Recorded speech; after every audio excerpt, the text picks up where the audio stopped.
In our previous videos, where we discussed the problems locals had with FEMA under the Biden administration, which the Democrats and media initially denied, have now proven to have borne great fruit.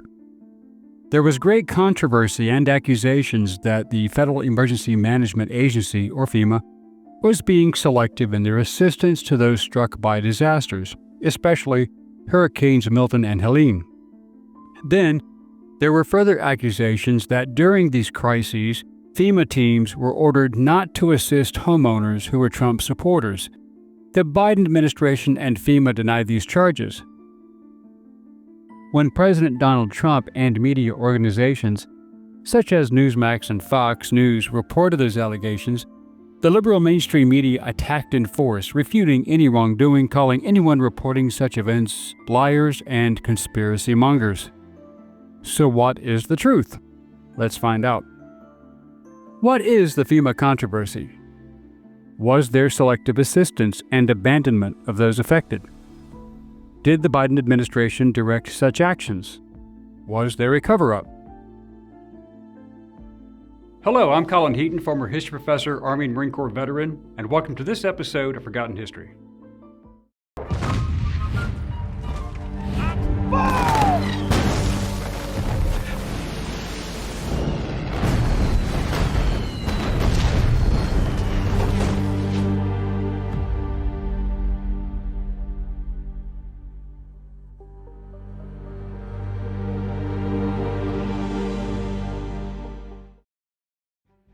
FEMA Administrator Deanne Criswell is currently under fire as the entire agency for failure to provide relief as required. Criswell says the agency is in dire need of more money for their ongoing recovery efforts.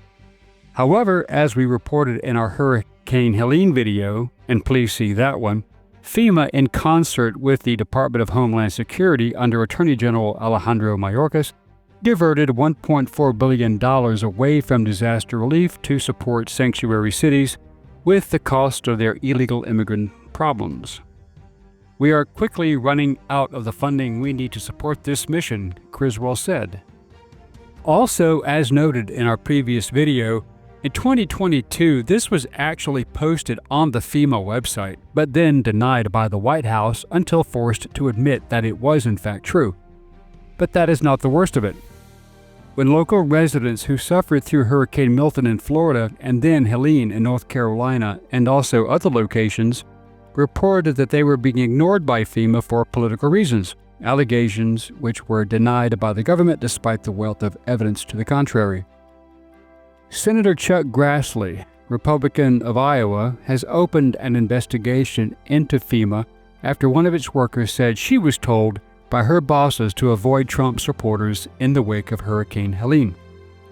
Once the story broke, FEMA decided to create a scapegoat to evade any leadership responsibility for their actions. The result was 2 hearings in the House of Representatives, which lasted over 7 hours in the House Oversight and Accountability Committee.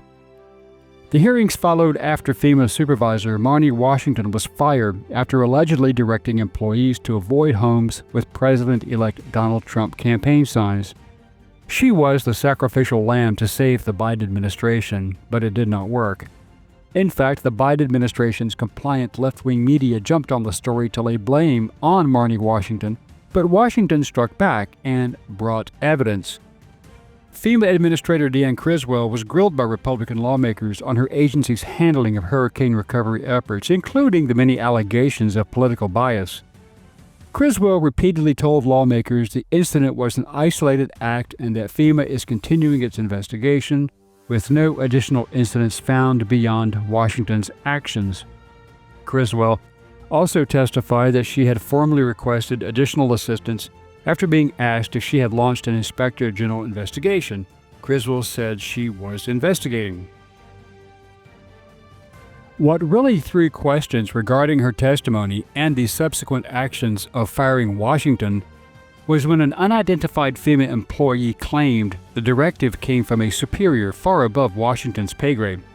Criswell told lawmakers that, although her agency has questioned other personnel, no evidence has emerged to corroborate the claim. Well, during the Oversight Committee hearing, GOP Representative Jim Jordan of Ohio asked Criswell if Washington was lying when she told journalist Roland Martin on #RolandMartinUnfiltered that it was common practice to avoid politically hostile homes. Criswell had stated that her actions were reprehensible and isolated. Jordan came back and said, "You said it's reprehensible and isolated. Both statements can't be true, so someone's not giving us the facts, and I'm trying to figure out who's not telling the truth." Criswell said, "The actions that Ms. Washington took were unacceptable. Washington reporting that her directive was for security reasons, and Criswell said safety training for FEMA workers is all about reacting to perceived threats. Never has it been directed to be proactive or to avoid a situation."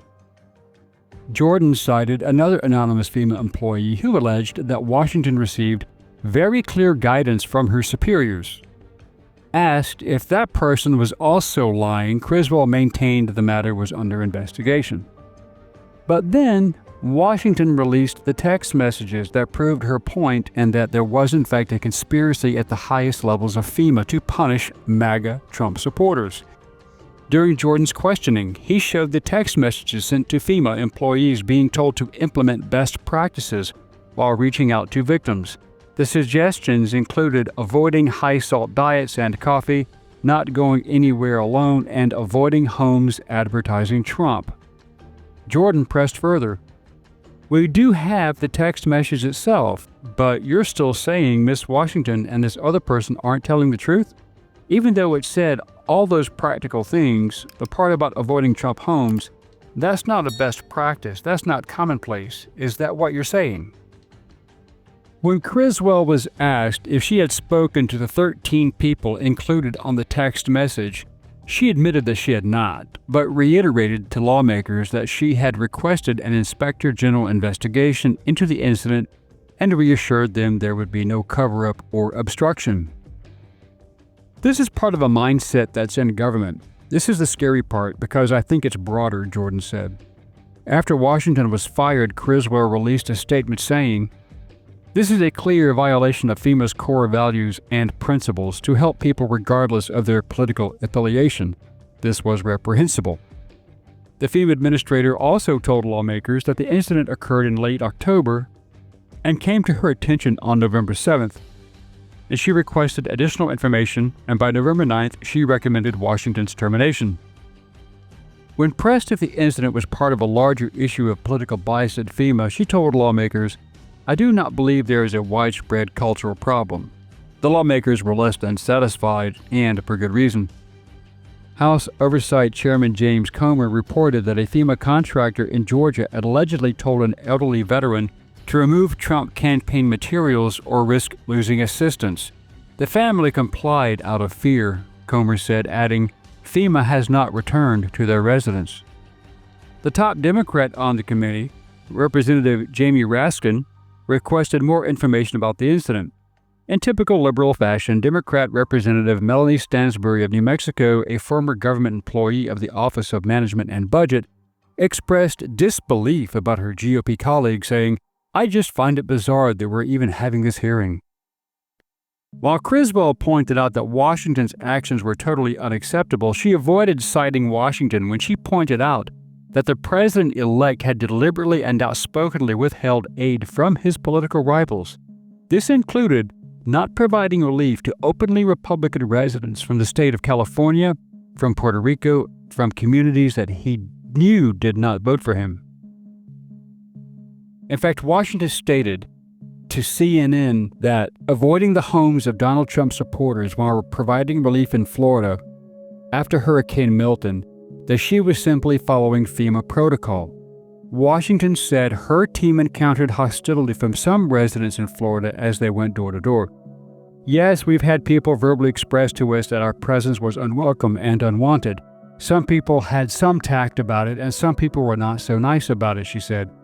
Washington also said FEMA's guidelines to relief workers in Florida were to remove themselves from hostile situations if they felt threatened or unsafe. A rather ambiguous statement. "What I'd like for the American people to know is before I even deployed to Florida, This was the work culture there. Marnie Washington also told CNN's Laura Coates, "I was on 2 teams in Florida, and the first team, when I arrived, they were implementing avoidance and de-escalation, and unfortunately, that trend ran with those Trump signs." Washington also said, "FEMA preaches avoidance first and then de-escalation. This is not isolated. This is a colossal event of avoidance. Not just in the state of Florida, you will find avoidance in the Carolinas." CNN reported on threats against FEMA workers in the aftermath of Hurricane Helene the month before, including the case of a North Carolina man who was arrested for allegedly threatening harm against FEMA employees in October. Local authorities said the man was armed with a handgun and a rifle when he was arrested, but there was no other information provided. That was when FEMA temporarily paused aid to several communities in North Carolina and outreach resumed after about a day, a FEMA spokesperson said at the time. "I did not act on my own volition. Everything we did was out of the focus of safety and making sure our team felt comfortable," Washington told Coates. "I don't create policy, FEMA does. I just implement it in the field." When asked if her relief team avoided all homes with Trump signs, Washington said, "It was only selected areas where there were teammates that felt uncomfortable, they did not feel safe, and they feared for their safety." "We registered Trump supporters. We've given them service as well. Just we avoided the areas that were hostile." Washington added, "It would be nice if Ms. Criswell would be human and come to terms with the fact that FEMA has not addressed the safety concerns that the crew leads and the specialists experienced out in the field. There are plenty of reports that discuss hostile encounters, such as how FEMA describes it, and our method is avoidance. I don't understand why we're hiding that from the American people." Washington said she has not been asked to appear before lawmakers herself, but that she would be willing to do so. Grassley continues to seek answers about Washington's allegations, which were supported by another anonymous FEMA official who talked to the New York Post. In Grassley's letter to FEMA Administrator Deanne Criswell, it stated, "To know if this claim is substantively true, especially considering FEMA is terminating her for inappropriate conduct, FEMA must produce responsive records to Congress. Politicization of who receives FEMA assistance is unacceptable, especially as the people affected by these disasters attempt to put their lives back together. The American people deserve a more robust and detailed explanation of this problem and FEMA's plans to fix it." Grassley also told Criswell to provide his office with all FEMA recordings mentioning Trump, Republican, conservative, politics, MAGA, and germane variations thereof in the last 5 years.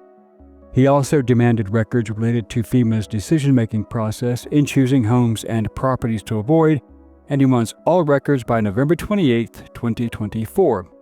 And if required, we will post an updated video. President Biden asked Congress to pass nearly $100 billion for disaster relief efforts and sent a letter to lawmakers urging them to move quickly to get more funding to federal agencies as they work to help communities recover from Hurricanes Helene and Milton. The request totals about $98 billion, as well as $40 billion for FEMA's Disaster Relief Fund, $24 billion for the Agriculture Department to help farmers and support nutrition programs, $12 billion for housing and urban development for grants to address damage, and $8 billion for the Transportation Department to rebuild roads and bridges. As a result of the election, it looks like the money will not go to take care of illegal aliens at the taxpayers' expense. This relief is important. Families, small businesses, neighborhoods, and communities are counting on their government to be there for them when they need help the most, said Office of Management and Budget Director Shalanda Young. Now it will be up to Congress to decide if and when to pass the funding. Senator Tim Kaine, Democrat from Virginia, says it is an urgent priority. The size of the request is significant, but it needs to be based on the extent of the damage, Kaine said. He expects there will be bipartisan support behind it, even among Republicans, usually skeptical of government spending, but there will be restrictions and total oversight on those funds if they are approved.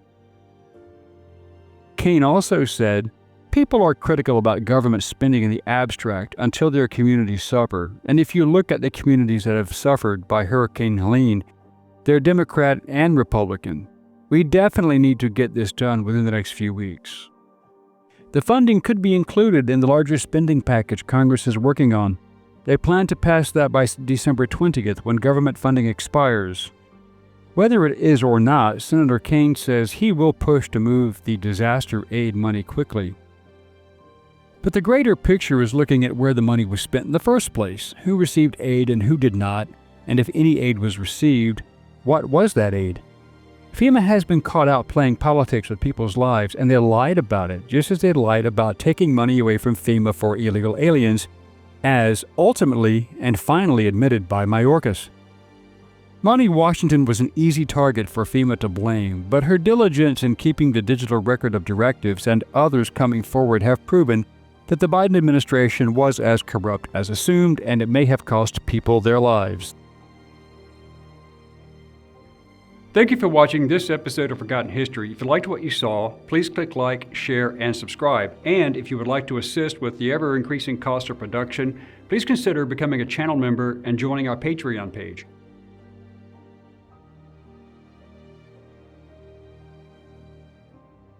Please check out our merchandise store. And thanks for watching.